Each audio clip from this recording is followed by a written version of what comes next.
سلسلہ ذہنی آزمائش ہوا براہ راست. سلسلے کا حسین مختصر گلدستہ آپ کو دکھاتے ہیں جہاں مجلس مدرسۃ المدینہ آگے رہی. پہلا سوال کریں گے مجلس مدرسۃ المدینہ سے. قرآن مجید کا حجم سائز چھوٹا کرنے کا کیا حکم ہے؟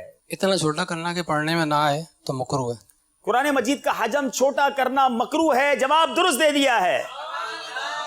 سوال ہے ہمارے آئی ٹی والوں سے، کس طرح لیٹنے کو اللہ تعالیٰ پسند نہیں فرماتا؟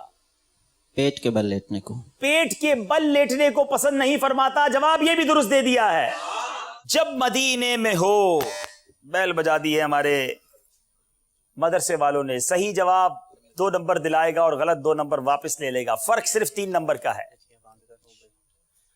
جب مدینے میں ہو اپنی آمد، جب میں دیکھوں تیرا سبز گنبد، ہچکیاں باندھ کر رہوں بے حد، کاش آ جائے ایسا کرینہ. کاش آ جائے ایسا کرینہ. جواب درست دے دیا ہے. 1 نمبر کا فرق ہے اور 2 سوال ہیں. 1 سوال اور 1 شعر. آج یہ 2 سوال فیصلہ کریں گے کہ کون سی ٹیم آج ہمارے ساتھ آگے جائے گی. سچی بات یہ ہے کہ دونوں میں سے کسی بھی ٹیم کو جدا کرنا ہمیں بھی اچھا نہیں لگے گا. یہ ون آف بیوٹیفل ٹیمز ہیں ہماری. یہ 2 وہ بہت اچھی ٹیمیں ہیں جو اچھی تیاری کر کے آتی ہیں. سوال تجسس. مدرسۃ المدینہ والوں نے صرف تجسس سنا ہے. اب تجسس یہ ہے کہ یہ سوال کیا سمجھے ہیں؟ تجسس کی تعریف کیا ہے؟ سوال تو صحیح پکڑ لیا ہے.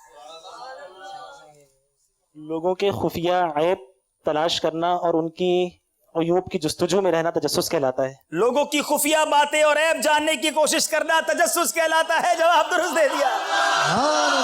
اللہ اللہ اللہ. یہ صحیح جواب. مقابلہ انہیں جتوا چکا ہے. بہرحال بہت شاندار مقابلہ کیا آئی ٹی مجلس والوں نے اور ہمیں افسوس ہے کہ ہم اتنی اچھی ٹیم کو آج جدا کریں گے، مگر انشاءاللہ بڑے خوبصورت انعامات لے کر یہ جائیں گے.